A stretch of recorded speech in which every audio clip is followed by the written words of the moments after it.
Chapter 1 The Unveiling. In the heart of an old, forgotten town lay the ruins of what was once a grand chapel, its walls now crumbled and overgrown with ivy. Amidst the decay, a tale lingered, whispered in hushed tones by the townsfolk, the tragic tale of the weeping widow. Many years ago, the chapel was the pride of the town, its bell tower reaching towards the heavens. It was here that the story of Alara, a young woman of ethereal beauty and gentle heart, began.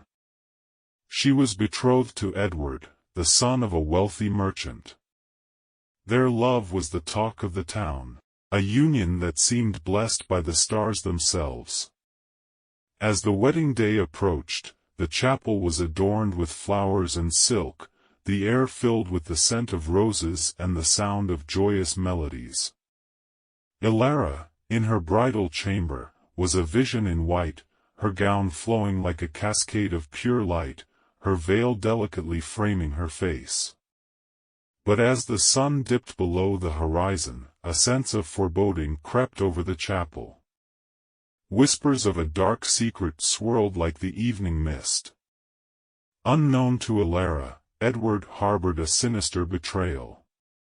Underneath his charming facade, he was a man ensnared by greed, having pledged his love to another in exchange for a hefty dowry.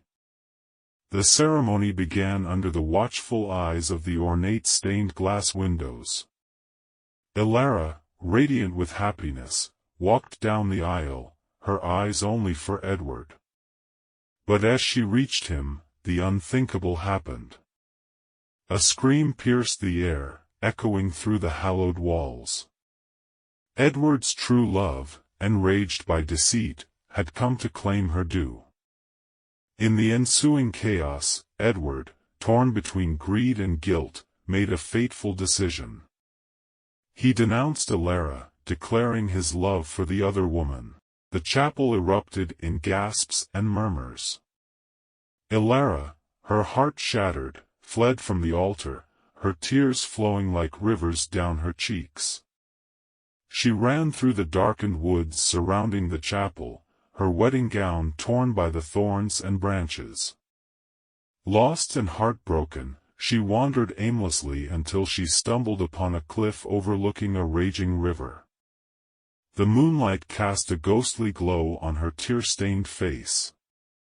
With a final cry of despair, Alara threw herself from the cliff, her veil catching the wind like a spectral wing. The waters below embraced her, pulling her into their cold depths, extinguishing the light of her life. From that day forth, the chapel fell into ruin, as if mourning the tragedy that befell within its walls. And at night, they say, a ghostly figure in a tattered bridal gown roams its ruins, her face forever hidden behind a veil, her sobs a lament for love betrayed.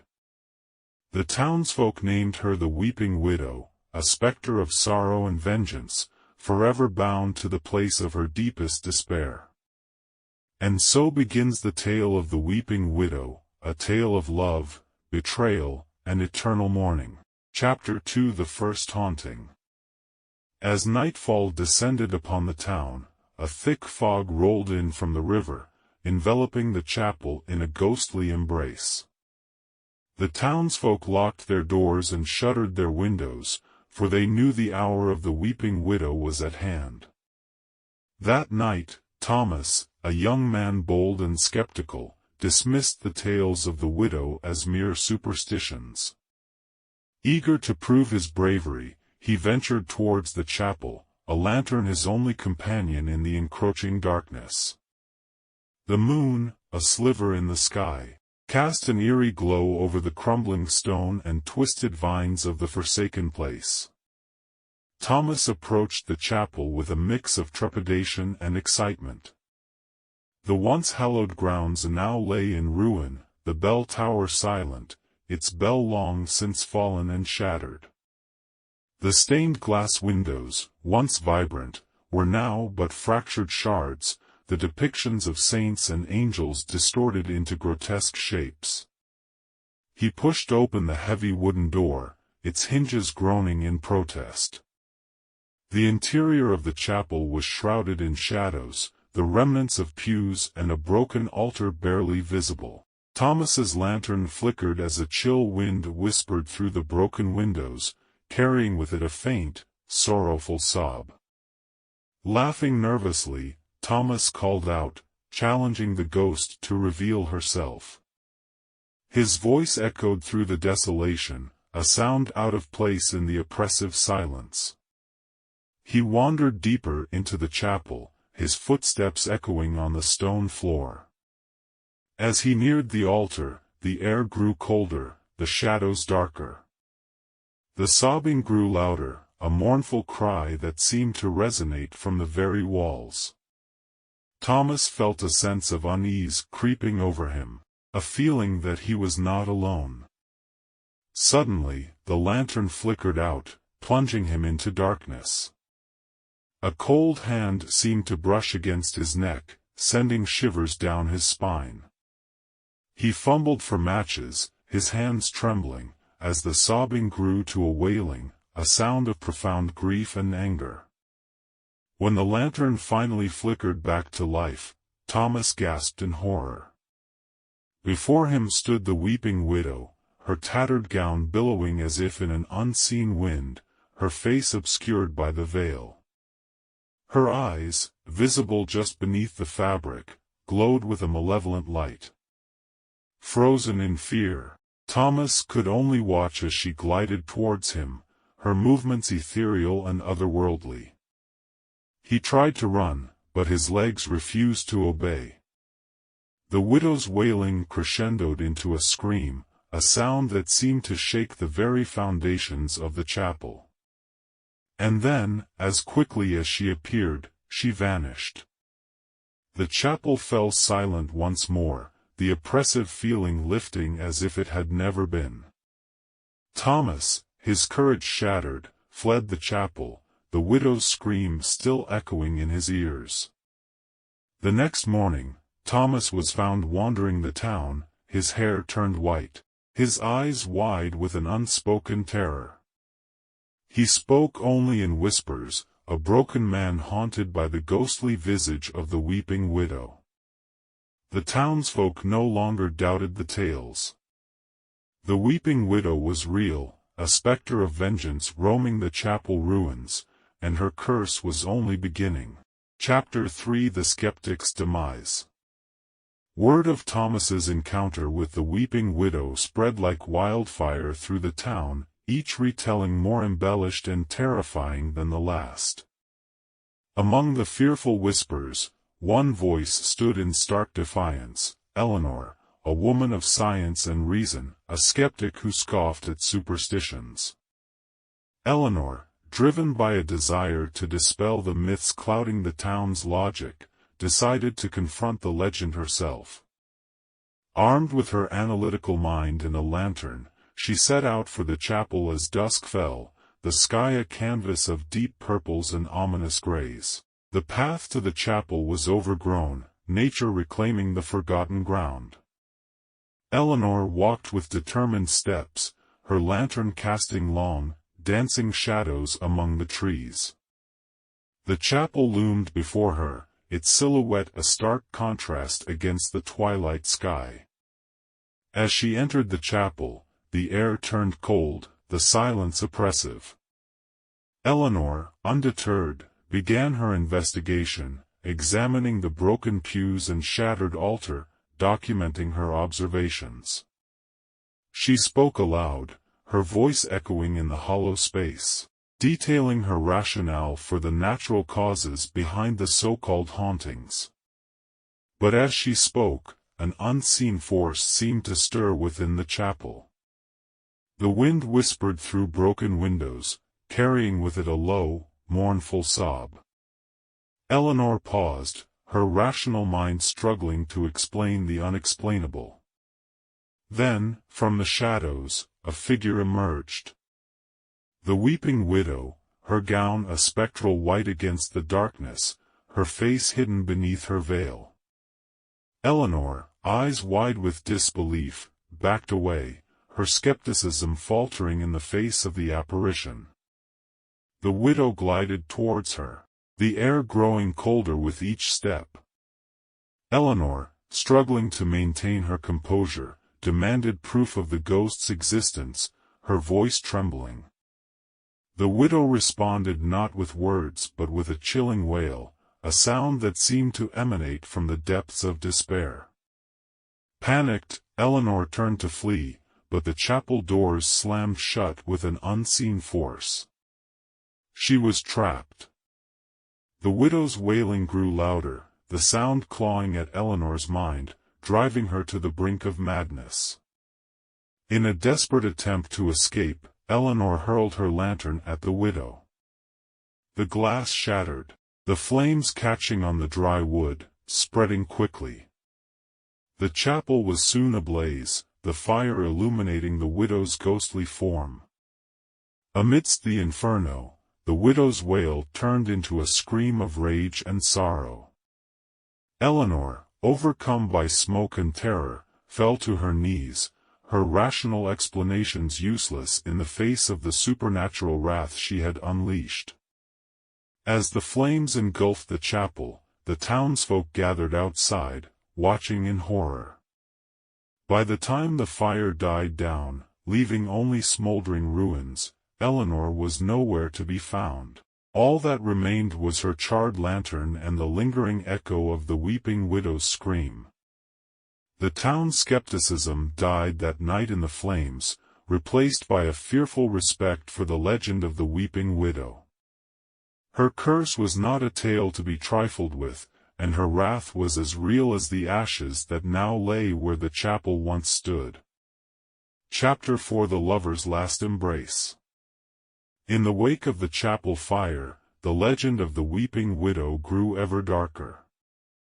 Amidst the fear, a young couple, Lily and James, found themselves drawn to the tale. They were outsiders, unburdened by the town's superstitions, viewing the story as nothing more than a thrilling ghost tale. One moonless night, driven by a mix of curiosity and youthful bravado, they ventured to the ruins of the chapel. Hand in hand, they navigated the twisted path, their laughter a stark contrast to the somber surroundings.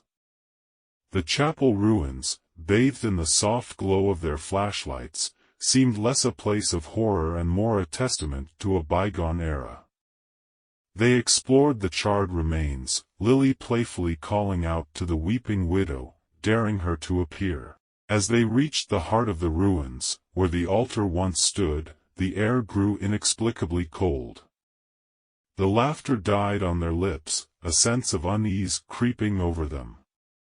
James, trying to lighten the mood, wrapped his arms around Lily, assuring her it was just an old story. But as they embraced, a soft sob echoed through the ruins, a sound that seemed to come from the very stones. Lily tensed, her earlier bravado fading.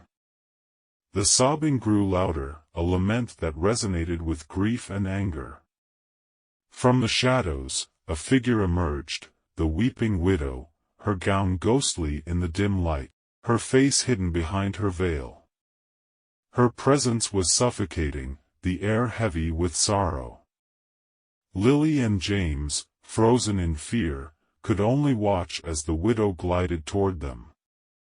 Her hands, pale and ethereal, reached out, her sobbing a mournful serenade. In a moment of terror, James pushed Lily away, urging her to run. But as they turned to flee, an unseen force held them in place. The widow's wailing crescendoed into a scream, a sound that seemed to pierce their very souls. Around them, the ruins came alive with ghostly whispers, the voices of the widow's past victims. Lily and James clung to each other, their love a small flame in the overwhelming darkness. The widow stopped before them, her gaze, though unseen, felt intensely. She reached out, her fingers brushing against their faces, her touch cold as the grave. Then, with a final wail, she vanished, leaving them in chilling silence. Lily and James, released from her grasp, fled the ruins, their love a bond tested by the horrors they had witnessed. They never spoke of that night, the memory too painful, too surreal. The townsfolk found them at dawn, huddled together at the edge of the woods, their eyes haunted by what they had seen. The legend of the weeping widow was no longer just a story to them, it was a living nightmare, a reminder of the thin veil between love and loss, life and death. Chapter 5: The Unseen Photographer. The encounters with the weeping widow had left the town in a state of fearful reverence. Into this atmosphere of dread came Nolan, a photographer with a penchant for the macabre. He was drawn to the town by the tales of the widow, seeing in her story the perfect subject for his dark portfolio. Nolan arrived under a waning crescent moon, his camera and flashbulbs his only companions. He was a man who believed in capturing the essence of fear, immortalizing it in his photographs. The ruins of the chapel, bathed in the ghostly light of the moon, presented the eerie canvas he sought. As he set up his equipment, Nolan felt a thrill of excitement. The air was thick with the history of the place, each broken stone and charred beam a testament to the tragedy that had unfolded there. He began to take photographs, the flash of his camera illuminating the ruins in brief, stark bursts. But as he ventured deeper into the heart of the chapel, Nolan began to feel a creeping sense of unease. The usual thrill of capturing the grim and grotesque was replaced by a gnawing fear. The air grew colder, and a faint sobbing sound filled the space, echoing off the stone walls. He pressed on, determined to capture the essence of the weeping widow. As he adjusted his camera for another shot, the air around him stirred, a cold breeze that seemed to emanate from nowhere. The sobbing grew louder, more pained, as if the very soul of the chapel was crying out. Then, without warning, his camera was knocked from his hands, shattering on the ground. Nolan stared in disbelief, his heart racing. He bent to retrieve the broken pieces, but as he did, he felt a presence behind him. Turning slowly, Nolan came face to face with the weeping widow. Her tattered gown swayed as if in an unseen wind, her face obscured by her veil. Her eyes, visible just beneath, glowed with a sorrowful rage. Nolan, paralyzed with fear, could only watch as she raised her hand, pointing an accusing finger at him. Her wail filled the chapel, a sound that seemed to reverberate through Nolan's very being. In a desperate act, Nolan reached for his spare camera, snapping a photograph of the widow. The flash illuminated her in stark relief, capturing her ghostly visage. But as the light faded, so too did the widow, her wail diminishing into a haunting whisper. Nolan fled the chapel, his heart pounding in his chest. He didn't stop running until he reached the safety of the town. There, he developed the photograph, his hands trembling with a mix of fear and anticipation. But the image he captured was not of the weeping widow. Instead, it showed only the chapel ruins, empty and forlorn. The widow had eluded his lens, her image a secret kept by the shadows. Nolan left the town soon after, his appetite for the macabre overshadowed by the terror he had experienced. The weeping widow remained an enigma, her story a whisper in the dark, her image an unseen phantom in the lens of the living. Chapter 6: The Historian's Echo. In the shadow of the weeping widow's growing legend, a historian named Clara ventured into the town. Driven by a desire to unearth the truth behind the myths, she saw the chapel as a key to understanding the past. Clara was meticulous and unafraid, her curiosity a flame that not even the town's eerie tales could extinguish. As Clara walked through the town, she felt the weight of the silent stares from the locals. They saw her as another outsider, meddling in affairs best left alone. Undeterred, she reached the chapel ruins as dusk painted the sky in shades of crimson and gold. The air around the chapel was thick with an unspoken history, the whispers of the past rustling in the overgrown ivy. Clara began her exploration, her recorder in hand, documenting each step, each observation. She traced the outlines of the charred walls, her fingers lingering over the cold stones, trying to piece together the story of the weeping widow. Night fell, and the chapel ruins took on a more sinister aspect. Clara, immersed in her research, barely noticed the darkness enveloping her. That was until the first sob broke the silence, a sound so full of sorrow and pain that it stopped her in her tracks. The sobbing grew, filling the chapel with its mournful echo. Clara, her heart pounding, realized she was no longer alone. From the shadows emerged the weeping widow, her presence a cold, suffocating force. Clara, frozen with fear, watched as the widow glided towards her, her veil fluttering as if caught in a silent storm. The historian's mind, so often her refuge, offered no solace against the spectral figure before her. The widow stopped before Clara, her gaze, unseen yet palpable, fixed upon her. Then, in a voice that was more a whisper than a sound, the widow spoke. Her words were an echo of the past, a tale of love betrayed, of a heart broken upon the altar of greed. Clara, mesmerized by the haunting voice, began to record the widow's tale. The ghostly figure continued, her story a lament that wove through the ruins like a chilling breeze. As the tale reached its sorrowful conclusion, the widow's wailing resumed, a sound that seemed to shake the very foundations of the chapel. Clara, overcome with emotion, reached out to the widow, a gesture of understanding, of empathy. But as her hand passed through the ghostly figure, the widow vanished, leaving Clara alone in the echoing silence of the ruins. The historian sat among the ruins, her recorder the only witness to the widow's tale. When Clara returned to the town, she played the recording, but all that remained was the sound of her own voice, the widow's words lost to the ether.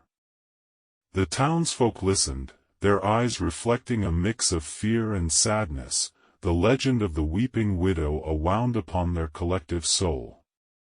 Clara left the town with more questions than answers, the echo of the widow's tale a haunting melody in her mind.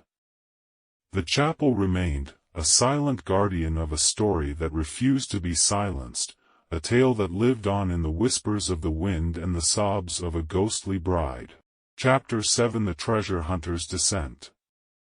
As autumn winds began to howl through the town, a new figure arrived, drawn by rumors of hidden treasures within the chapel's ruins.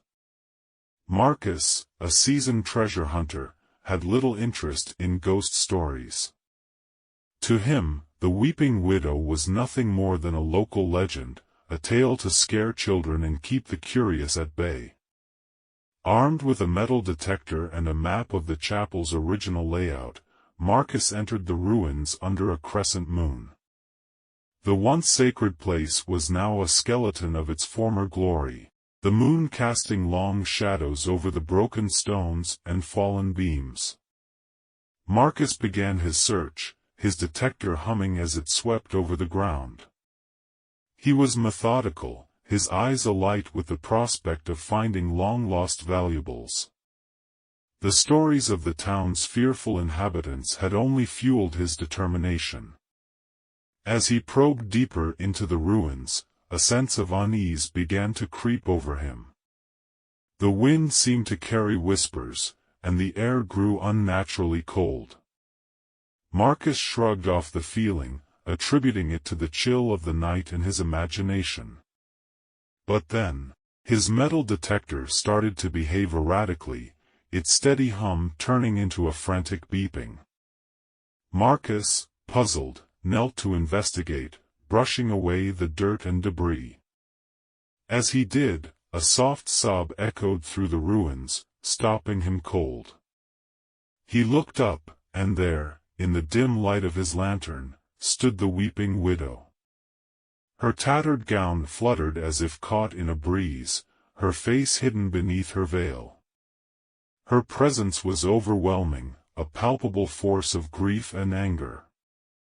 Marcus, his skepticism shattered, stumbled backwards. He had heard the tales, but nothing had prepared him for the reality of her spectral form. The treasure hunter's heart raced, his thoughts a whirlwind of fear and disbelief.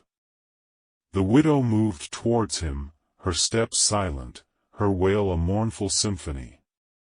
Marcus, overcome by terror, scrambled to his feet, desperate to escape. But as he turned to run, he found his path blocked by fallen debris. Trapped, Marcus faced the widow, her sorrowful eyes visible beneath her veil. She reached out to him, her hands inches from his face, her touch icy and ethereal. Marcus, paralyzed with fear, could only watch as she passed her hand through his chest, a gesture that felt like a plunge into icy water. The treasure hunter's screams echoed through the ruins, a sound of pure terror that reached the town. When the townsfolk arrived at dawn, they found Marcus lying among the ruins, his eyes wide with an unspeakable horror. No treasure was found, and Marcus left the town a broken man, his greed replaced by a haunting fear. The weeping widow had claimed another victim, her legend growing darker with each passing night. The chapel ruins stood silent, a monument to the pain and loss that lingered within. And the townsfolk, once eager for the treasures rumored to be hidden there, now avoided the place, leaving the widow to her eternal sorrow. Chapter 8 The Final Echo. The tale of the weeping widow had woven itself into the very fabric of the town.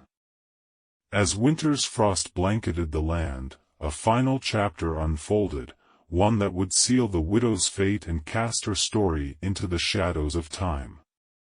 Evelyn, a descendant of the chapel's original caretaker, returned to the town, drawn by the tragic legacy of her family's past. She carried with her an ancient tome, passed down through generations, containing rituals believed to quiet restless spirits. Evelyn's resolve was as cold as the winter air. She was determined to end the widow's curse, to free both the spirit and the town from their shared torment. Under a sky heavy with impending snow, she entered the chapel ruins, the tome clutched tightly in her hands. The ruins were suffused with an oppressive silence, the broken walls and shattered windows like gaping wounds in the night. Evelyn began the ritual, her voice a steady chant that resonated in the hollow space. As she spoke the ancient words, the air around her began to stir, a wind that seemed to rise from the very earth. The sobbing of the weeping widow filled the chapel, a lament that grew in intensity with each verse Evelyn recited. Then, in a gust of spectral wind, the widow appeared. Her gown billowed around her, her face hidden beneath her veil, her presence a tempest of sorrow and rage. Evelyn stood her ground, continuing the ritual, her voice unwavering. The widow moved closer, her wail a piercing cry that threatened to shatter Evelyn's resolve. But Evelyn, fortified by her ancestral duty, pressed on. The ritual reached its climax, the ancient words a beacon in the darkness. As the final verse was spoken, a blinding light engulfed the chapel, the widow's scream mingling with the howling wind. Evelyn, her eyes fixed on the ghostly figure, felt a surge of energy, a force that seemed to transcend time and space. In that moment, the widow's veil lifted, revealing her tormented face, tears of blood long since vanished, replaced by a look of profound sorrow. Then, with a final wail, she disintegrated into a cloud of mist, vanishing into the night. The chapel fell silent, the ritual complete. Evelyn, exhausted but triumphant, believed the curse had been broken. But as she left the ruins, a piece of the widow's gown, torn and ethereal, clung to her coat, unnoticed. Evelyn departed the town, returning to her life elsewhere, unaware that she carried with her a fragment of the widow's spirit. The curse, instead of being broken, had transformed, binding itself to the relic. In a new place, far from the chapel ruins, the echoes of the weeping widow began to stir once more. The town believed the nightmare was over, but it had merely shifted, ready to weave its sorrowful tale anew. The chapel ruins stood silent, a frozen monument to a ghostly legend that had moved beyond its walls. And as snow began to fall, covering the traces of the past, the story of the weeping widow waited, ready to be reborn in another place, another time.